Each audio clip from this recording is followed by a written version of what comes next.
branded. Anong hindi branded? Ito nga. Hindi, yan nga, yung mga branded. Yung Kasi pala galing lang. dito na may books. Oo. Eh, yung ganito nga, pag itong mga madulas. Ang matulas. Ganyan nga kalaki, ganyan din ang kulay. Ganyan nga ako sa sabi. Maganda sa Saudi, mga vitamins.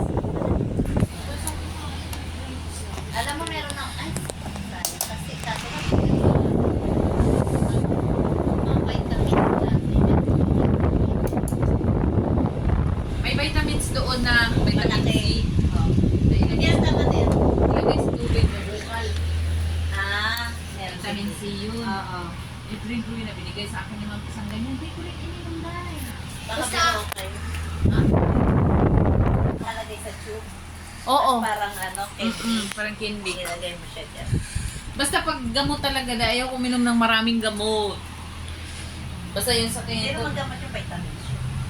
yun nga, vitamin C. Ayaw ko uminom ng vitamin C. Kasi, mahirap. Tayo nasa yung malaking ganyan. Tinapon mo. Pwede ganyan. Sinabi pala dahil pag manipis daw, yung tumbler, okay daw yan inuman. Ah. Pero yung manipis na Daw, dahil nakaka-cancer.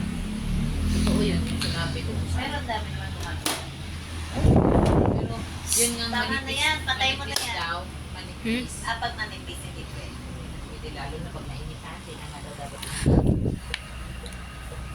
Pero ito, yung maano ba ito, yun sa 10 piso na tubig na manipis na bilog.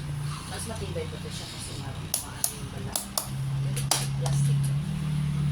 Yung sa Magnolia dati, pwede naman yun inuman ng tubig sa rep ah. Alam mo yung Magnolia dati, yung babasagin, masarap. Ito, binili ko. Yan na naman